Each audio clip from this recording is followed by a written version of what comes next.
C'est à côté. Sarah Connor. Oui. Bon, Simon, va falloir me le vendre, ce film, hein.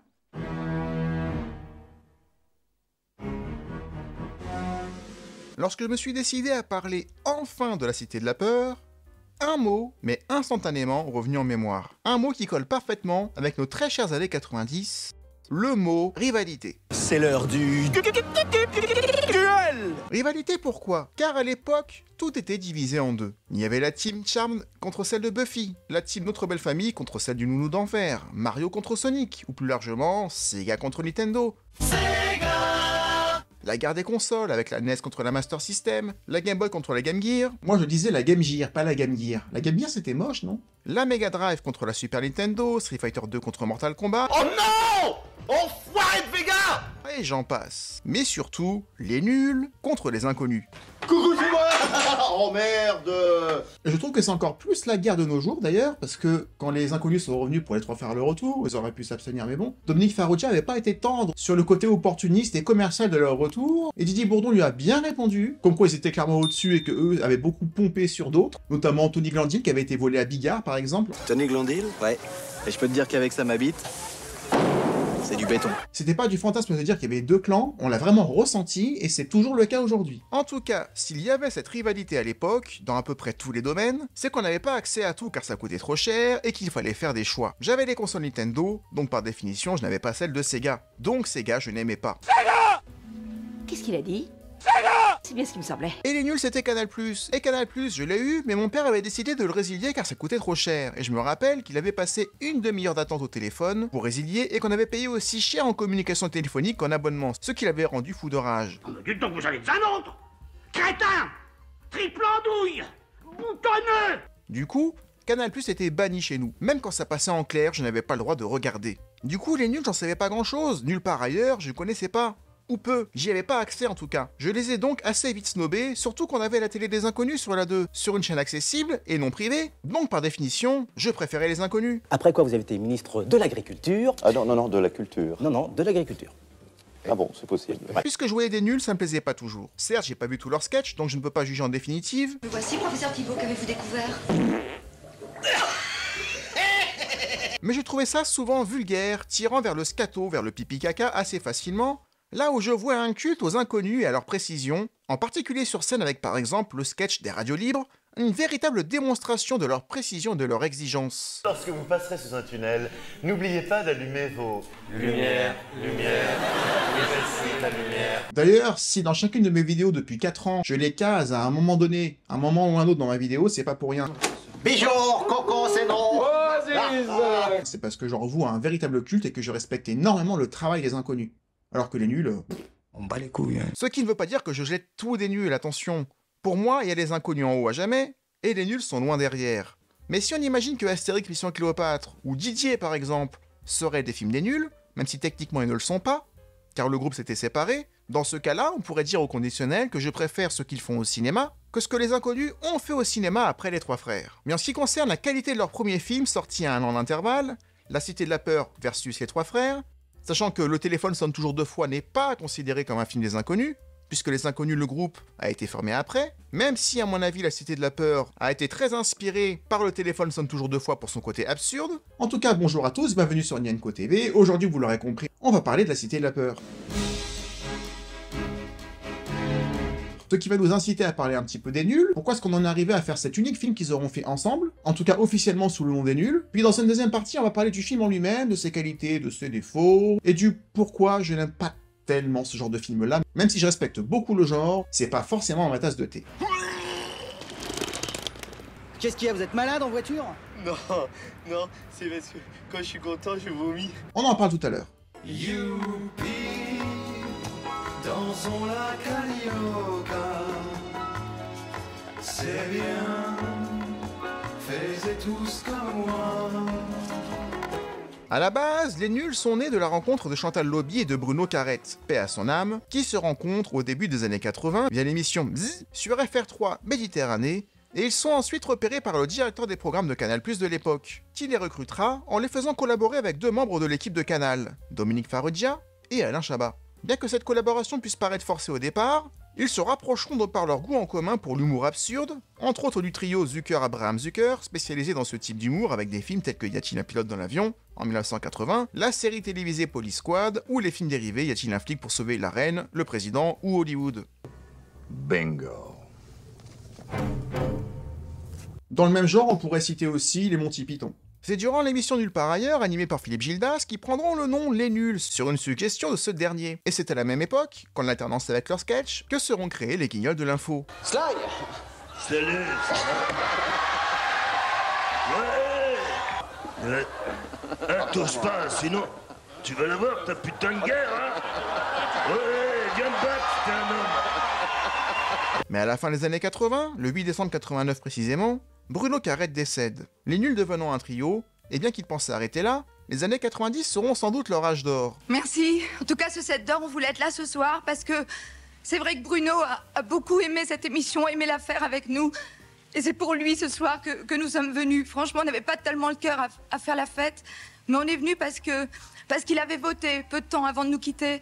Il avait voté pour les 7 d'or parce que TVN, il s'était complètement investi dedans. Alors voilà, on n'a pas envie d'être triste ce soir, mais on a envie de penser à lui très fort. Il avait hésité, hein, t'avais dit. Il avait hésité, oui, entre Sacrée Soirée et TVN, et puis là, il a choisi TVN.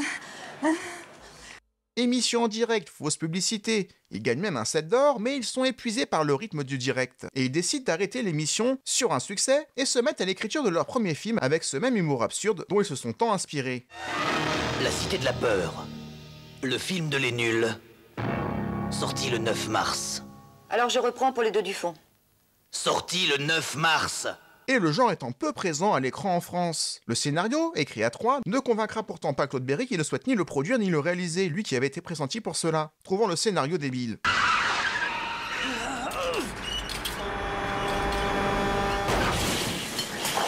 Les Nuls choisissant alors le réalisateur de leurs clips et de leurs sketchs, Alain Berberian, dont ce sera le premier long métrage. Et c'est le producteur Charles Gassot, producteur qui aime en général la prise de risque, ayant produit La vie est un long fleuve tranquille ou encore Tati Daniel, qui se montra particulièrement intéressé. J'ai monté un bout de pomme de terre sur là.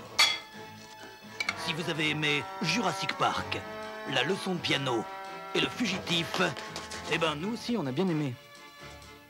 La Cité de la Peur, le film de Les Nuls, sorti le 9 mars. Finalement, le film reste un film à petit budget. À peine 6,5 millions de nos euros d'aujourd'hui. Ça montre encore une fois qu'il n'y a pas forcément besoin de 1000 et 200 pour faire un film qui reste dans l'histoire. On l'a vu avec Babysitting récemment, la preuve encore une fois avec La Cité de la Peur. Le scénario farfelu écrit par les Nuls avait l'avantage d'être un prétexte à de nombreux caméos, dont le générique de fin s'amusera d'ailleurs, et donc à de nombreuses participations de comédiens dont certains avaient d'une façon ou d'une autre collaboré avec les Nuls lors de leurs émissions. Ouais, mais là vous êtes malade, là, il faut vous soulager un peu. Hein? Faut vous soulager un peu. Non. Apparaissent dans le générique, entre autres, Éric Pratt, Marc Dejon, Jean-Pierre Bacry, Daniel Gélin, Eddie Mitchell, Michel Hazanavicius, futur réalisateur de OSS 117 1 et 2 ou de The Artist, ou encore Valérie Lemercier, bien qu'elle n'ait pas pu jouer toutes ces scènes telles que c'était prévu, étant en méforme sur le tournage et oubliant carrément de se présenter sur une journée. Elle sera d'ailleurs remplacée par sa sœur qui était stagiaire sur le tournage et qui lui ressemblait. Et même Gérard Lanvin devait également jouer un rôle dans le film, ce qui est précisé dans le générique de fin. Je crois que c'est ce que je préfère dans le film, le générique de fin, parce que là, pour le coup, le film il est terminé. J'ai plus à rentrer ou à sortir du film, le film, j'ai juste à lire le générique qu'on ne lit jamais. Sauf que là, vu qu'il est rempli de conneries, ou de petits clins d'œil, et bah t'es attentif à tous les noms qui défilent. C'est quand même bizarre que la partie que je préfère sur le générique de fin, c'est pas forcément très positif, mais respect. Dave est également sollicité pour un caméo en début de film, mais ce dernier, dans un creux de sa carrière à l'époque, croyait en une plaisanterie, et il pensait être victime de l'émission Surprise Surprise, qui piégeait les célébrités. Et non! Regardez! C'est surprise, surprise! Et bien que persuadé qu'il ne tournera pas, il accepte de se rendre à l'aéroport de Nice, sera accueilli tel que c'était prévu par une limousine qui le conduira à son hôtel, et il sera payé pour sa simple apparition 10 000 francs. Odile de Ray? Non. Oh, pardon. Excusez-moi, je cherchais Odile de Ray. Mais il était persuadé jusqu'au bout d'une blague, puisqu'il n'avait jamais participé de près ou de loin à une émission des Nuls. Et il estima d'ailleurs qu'il doit son comeback médiatique en 1995 à cette apparition proposée par Alain Chabat. Bien que tourné principalement à Paris, le film est tourné en partie à Nice pour l'aéroport et à Cannes durant l'été 93. Mais le festival ayant lieu au mois de mai, il faudra reconstituer l'ambiance du festival en plein été, ce qui nécessite l'emploi de 800 figurants pour simuler les avant-premières en fin de film. Mais l'une des séquences les plus controversées pour le producteur est celle du début de film. Un véritable film dans le film. Ce côté mise en abîme du film dans le film, dans notre cinéma, c'était quand même ultra, et c'est toujours aujourd'hui, ultra rare. C'est à souligner. Avec la fin de Red is Dead qui correspond au début du film, le producteur ne souhaitait pas avoir cette séquence inclue dans le montage final, car il jugeait cette parodie de film d'horreur pas drôle. Sandy, attention! Oh Sandy, je suis désolé, mon Dieu, c'est affreux. Pourtant, le réalisateur soutiendra que le film n'est rien sans cette scène-là, et les nuls se mettront du côté de leur réalisateur et maintiendront la scène dans le montage final, et le producteur réalisera qu'il avait tort durant l'avant-première où la séquence a eu beaucoup de succès auprès du public.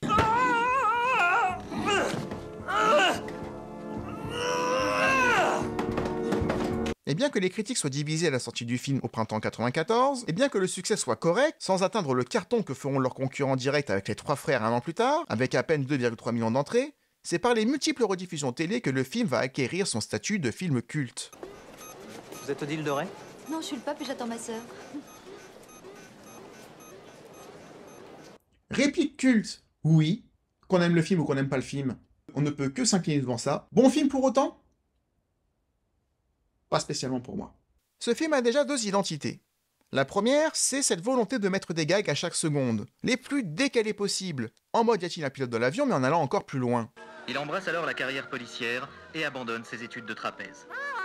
Et c'est un rythme qui peut être assez fatigant à suivre. Tu as à peine le temps d'être amusé par un gag, qu'un autre va le suivre et qui sera peut-être moins réussi, ce qui va couper ton euphorie.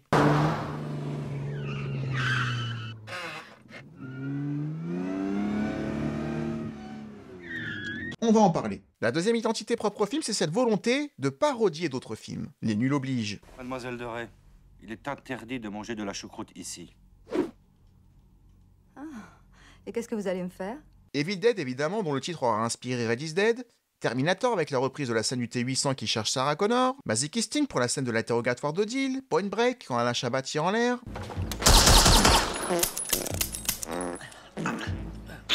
Pour le coup, je préfère que cette scène soit reprise dans l'excellentissime Hot Fuzz de la trilogie Cornetto.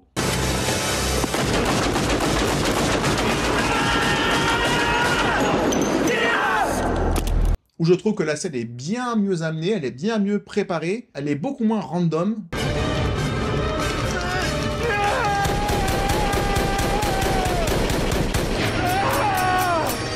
L'humour, le gag, ça se prépare.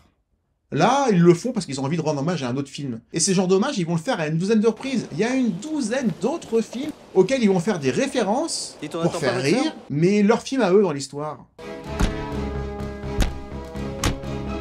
Direction assistée. Intérieur cuir. Voilà, c'est un concept qui m'échappe un peu, même si, encore une fois, je peux comprendre qu'on aime ça. Ce qui différencie d'ailleurs les Y a-t-il un flic ou les Y a-t-il un pilote dans l'avion, c'est que eux, ils sont dans leur délire, dans un univers précis. Eux, ils ont le même délire tout en piochant à droite et à gauche. Ça fait une mosaïque.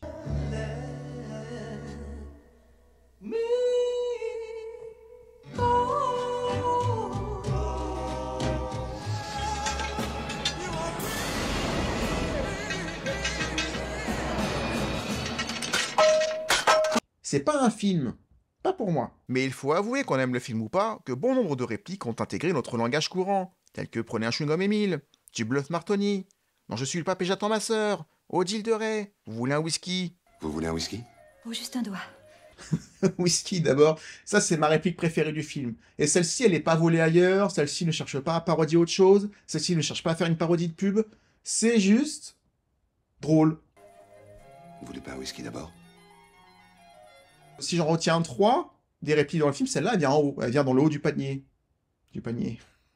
Par contre, là où je respecte énormément, c'est que ce film a voulu parler de beaucoup d'autres films pour faire parler de lui, mais qu'aujourd'hui, on retient La Cité de la Peur de par les nombreuses répliques du film qu'ils ont écrit eux-mêmes et qui sont reprises dans d'autres films aujourd'hui, ou surtout dans les jeux vidéo. Pour ceux qui jouent, où vous avancez dans le jeu, à un moment donné, vous avez des récompenses ou des trophées avec des petits noms. Et il y en a beaucoup qui reprennent des répliques de La Cité de la Peur. Meurs, pourriture communiste. C'est vraiment rentré dans la culture populaire. Là-dessus, respect. Immense respect. La scène de la carioca, bien évidemment, qu'ils ont reproduit sur demande à Cannes pour les 25 ans du film d'ailleurs, bien qu'ils aient toujours refusé de le refaire. Même eux, chacun d'entre eux, ils ont été à un moment donné impactés par le succès du film qui les a dépassés, clairement. C'est le même genre de film que les OSS 117, où tu as tout un public qui s'est approprié les répliques bien mieux qu'ils ne l'ont fait eux-mêmes. Eux, ils ont dû les oublier depuis le temps, ils sont passés à autre chose. Certains spectateurs et fanatiques, non. Est-ce que tu pourrais nous rechanter Bambino? Ça fait longtemps. Ça, c'est à chaque fois, en revanche.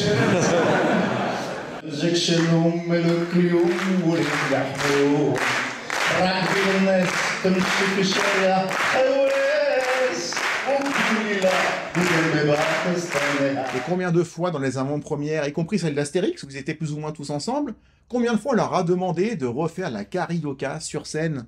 Ce à quoi ils ont toujours dit non jusqu'aux 25 ans du film, où ils ont reprojeté le film au Festival de Cannes, où ils ont enfin accepté de le refaire. Youpi, dansons la carioca, c'est bien, faites tous comme moi. Youpi, avec la carioca, tant pis s'il faut dire aux autres danses au revoir. Nous présentons toutes nos excuses, on avait vraiment bien répété, on l'a dansé comme des merdes, mais avec le cœur. C'est comme du jardin pour Bambino, il y a eu droit à chaque avant-première, mais c'est la règle du jeu. Pourtant, même si je l'ai mis dans mon top 20 des comédies françaises, classement que je devrais revoir d'ailleurs parce qu'il a beaucoup changé, je ne pense pas l'avoir mis dedans pour de bonnes raisons. Je l'avais mis car je salue ce type d'humour qu'on n'avait pas en France à l'époque. Et ce classement tenait compte aussi de l'impact qu'avait eu le film sur les spectateurs. Et donc par conséquent, toutes ces scènes et toutes ces répliques qui sont restées. Madame, je vous pisse à l'arrêt. De Ray, Odile de Ray. Je ne pourrais pas dire dans cette vidéo du coup, vous l'aurez compris, que je n'aime pas le film. C'est pas possible de dire ça, ce serait faux. C'est juste que je n'aime pas ce genre de film. Donc ça me limite fortement dans ce que je peux apprécier dedans. Peu importe ce qu'il essaye de faire derrière. Simon, demain on ira à l'Aquasplash. Ah bah voilà le jus d'orange. Bien que j'adore les Y a-t-il un pilote dans l'avion ou les Y a-t-il un flic, je les trouve bien moins bordéliques et bien plus maîtrisés. Ici, ils ont fait volontairement un film qui part dans tous les sens. Mais c'est volontaire. Et sa qualité principale, c'est qu'il est tellement riche en détails et en gags qu'on en découvre encore aujourd'hui. Un reportage déjà.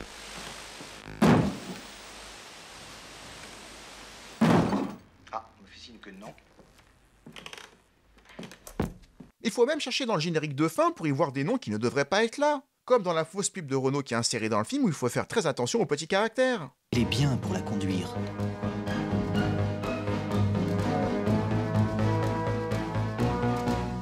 C'est un style que je respecte. Ça n'est pas le mien, ce n'est pas celui auquel je crois, ce n'est pas celui qui fonctionne sur moi. Ça ne veut pas dire que je ne le respecte pas et que je ne vous comprends pas, vous, derrière, qui aimez ce film et qui le mettez dans vos favoris de vos comédies françaises préférées, ce que je peux parfaitement comprendre.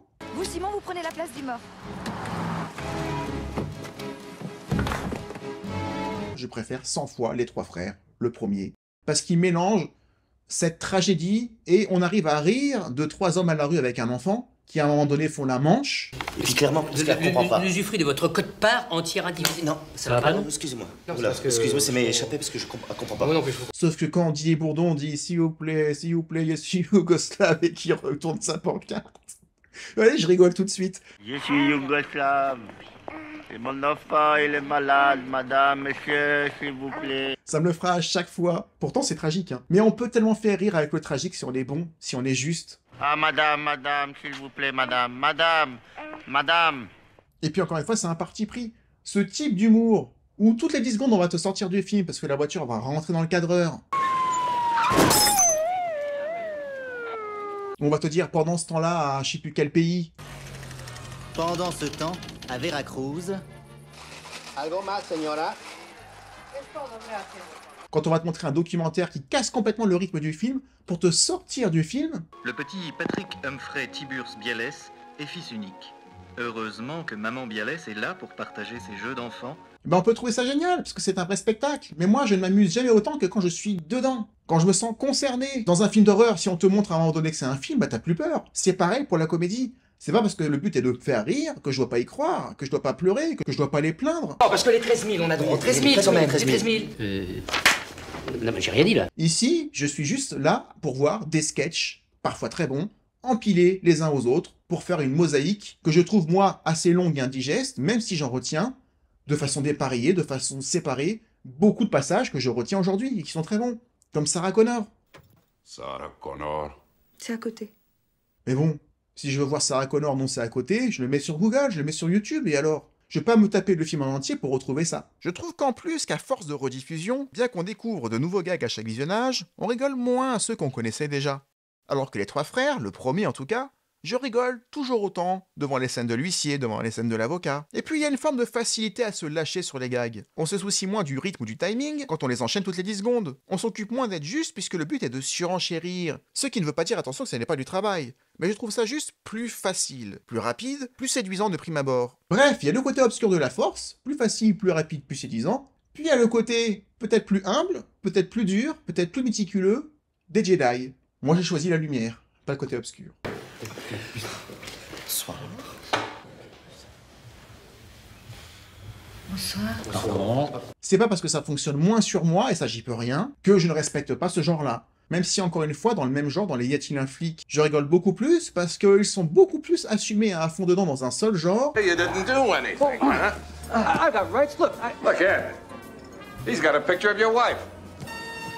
Ethel. Ils vont pas mélanger la parodie, les fausses pubs, les hommages aux autres films, les inserts de documentaires, tout ça en fait dans une espèce, encore une fois, de film un peu hybride. Un film à sketch, tout simplement. Là, ça me gâche les bonnes idées qui sont disséminées tout au long du film, comme le mec de l'hôtel qui clique sur un bouton pour faire clignoter l'enseigne de l'hôtel, pour lui donner un style. C'est con, mais ça me fait rire. Tous les documentaires insérés qui annoncent celui de la langouste qu'on retrouvera dans Astérix quelques années après, ça me fait rire aussi, quand on présente le personnage du commissaire en mode « Un jour un destin » sur France 2. Ils prennent le bus et s'installent à Cannes. Patrick a 12 ans. L'un des gags les mieux amenés du film, je trouve, c'est la découverte du deuxième corps, quand Chantal Lobby crie « Mais quel cri pour découvrir une araignée et non pas le cadavre ?» Mais en ce qui concerne cet unique film des nuls, en tout cas officiellement, je lui reconnaissais son côté atypique, son côté humour plus international qu'habituellement, son nombre de répliques cultes même pour ceux qui n'aiment pas le film, Barrez-vous, con de mime! Dans son entièreté, et encore une fois, c'est pour ça que je l'avais cité dans mon top 20. Mais si je devais refaire ce top 20 encore une fois, il ne serait plus dedans. En tout cas, pas dans le mien. Et puis pour finir, le problème principal que j'ai avec les nuls, je l'ai déjà dit, mais c'est valable dans leur sketch ou dans leur film, bah c'est que j'aime pas le côté scato. Vous savez faire rire. Nous avons vu votre film, nous avons beaucoup ri, hein. Surtout en voyant Dominique vomir à chaque fois qu'il est content. Alors vous savez quoi? Foutjoie, il est un peu comme ça lui aussi. Quand il est content, eh ben son corps réagit. À une différence près, lui ce n'est pas en vomissant, hein. Je suis content. Non. Je suis content. Non.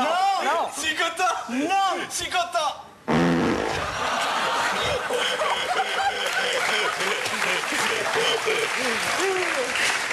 Voilà, j'aime pas le côté je vomis, pipi, caca tout le temps. Une fois de temps en temps, je veux bien, mais ça ne sera jamais mon délire. Je snob tout ce qui est vulgaire et scato. Et je vois venir ceux qui vont me dire pourquoi est-ce que j'aime Taxi 5 dans ce cas-là. Bah, dans Taxi 5, il y a une scène de vomi, mais comme dans les 4 autres taxis. Donc si j'aime pas l'un, j'aime pas les 5, ce qui n'est pas vrai. Et il y a une scène de gros caca, effectivement. Pif. Oula! Un Kleenex pour Madame la Sinistre! Et bon sang! Mais je l'ai critiqué dans le film, je trouve que c'est en trop, que ça ne sert à rien. La caca 2000. La caca 2000! Mais mis à part ça, dans Taxi 5, il n'y a rien d'autre. Pour ceux qui réduisent le film à ça, ils se trompent. Par contre, moi je peux résumer en grande partie La Cité de la Peur à pipi caca. Gilles Deray, pas le droit de la baisser. À tous. Là-dessus, je suis très objectif. Après, dans toute une boulga de gags très différents, il y en a quelques-uns qui sont beaucoup plus travaillés et que j'apprécie et que je souhaitais mettre en avant. Notamment celui où elle découvre le deuxième cadavre.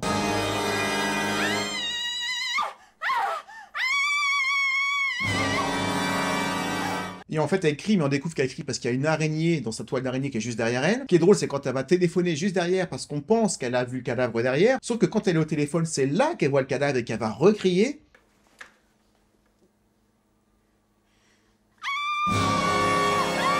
Donc pourquoi est-ce qu'elle appelait? Juste parce qu'il y avait une araignée?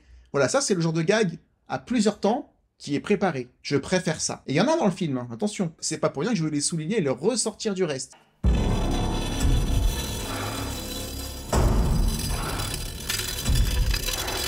Lors du premier meurtre, lorsque le tueur communiste avec sa faucille la frotte sur différents matériaux, du métal, du béton, et que ça fait différents sons, à un moment donné, ça fait de la musique.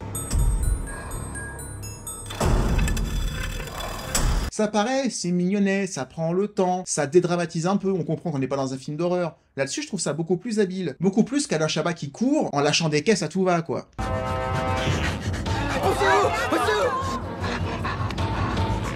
Je vais me chier dessus. Ça, non. Vers la fin du film, quand il y a eu les 4 meurtres, et qu'on voit qu'il y a un magazine pour les sourds et muets, et que le titre est pas tout à fait pareil... Voilà, vous terminerez l'interview avec ciné-loisirs, pellicule et ciné-nudiste. D'accord. Là, c'est drôle, parce que je vois le truc arriver, magazine par magazine, ça prend le temps et tu cherches où va être la chute. Un peu comme Où est Charlie. Tu cherches où va être le gag. Bah, je préfère ça, comme le balance dans la gueule. Et même parfois, j'aime bien quand il y a un gars qui me sort du film exprès, quand c'est une fois de temps en temps, ça va. Par exemple, quand Simon dit qu'il peut projeter le film parce qu'il est projectionniste, et que t'as tout le public dans la salle en bas qui dit « Ah bah ça tombe bien alors !» Parce que je suis projectionniste. Oh bah ça tombe bien alors. Ça, c'est marrant parce que ça montre à quel point le scénario est... J'ai un bug. Dispensable? On s'en fout? Pour des raisons de budget, la scène suivante sera entièrement bruitée à la bouche. C'est comme la scène où le producteur dit « J'ai décrété qu'il n'y avait pas assez d'argent pour faire ça » et qu'ils font des bruitages entièrement faits à la bouche.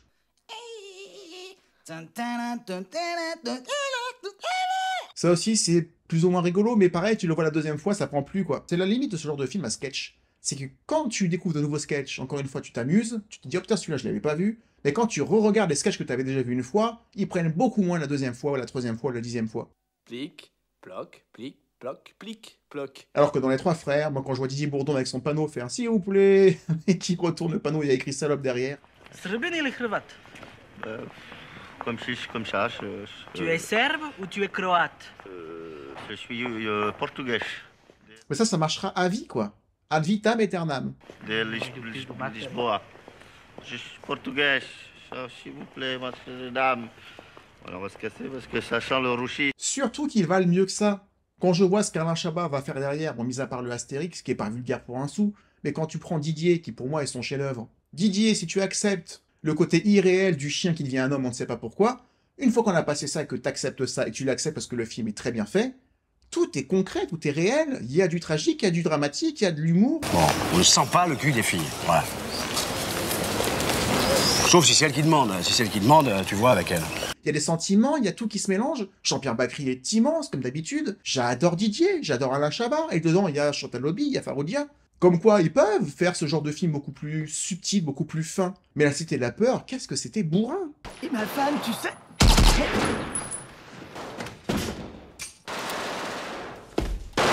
Enfin voilà, c'est tout ce que j'avais envie de dire sur La Cité de la Peur. Il était temps que j'en parle quand même, que ça sorte. Je le retire de mon top 20, parce que je l'ai vraiment mis, je crois, à l'époque, juste pour souligner que le film avait osé faire quelque chose que d'autres films n'avaient pas fait. Et donc, ça a eu un impact sur les gens. Mais je pense que si je devais refaire cette vidéo aujourd'hui de mon top 20 des comédies françaises, il ne serait plus dedans. D'ailleurs, c'est une bonne idée à creuser ça, de refaire ce classement, peut-être en intégrant les deux films cette fois-ci. Ce qui ne veut pas dire que le film ne mérite rien, ce qui ne veut pas dire que le film n'est pas culte pour beaucoup de monde, pour la plupart d'entre vous. Lâchez-vous en commentaire pour dire à quel point vous aimez ce film. Ce n'est pas mon cas, mais ce n'est pas grave, on va quand même rester bons amis. Merci d'avoir regardé la vidéo jusqu'au bout, j'espère qu'elle vous aura plu. Si c'est le cas et que vous êtes encore là, je vous en remercie. Pensez à dire à YouTube que vous êtes passé par là en mettant un like, en mettant un commentaire, et là vous avez une infinité de répliques à sortir en commentaire si vous savez pas quoi dire.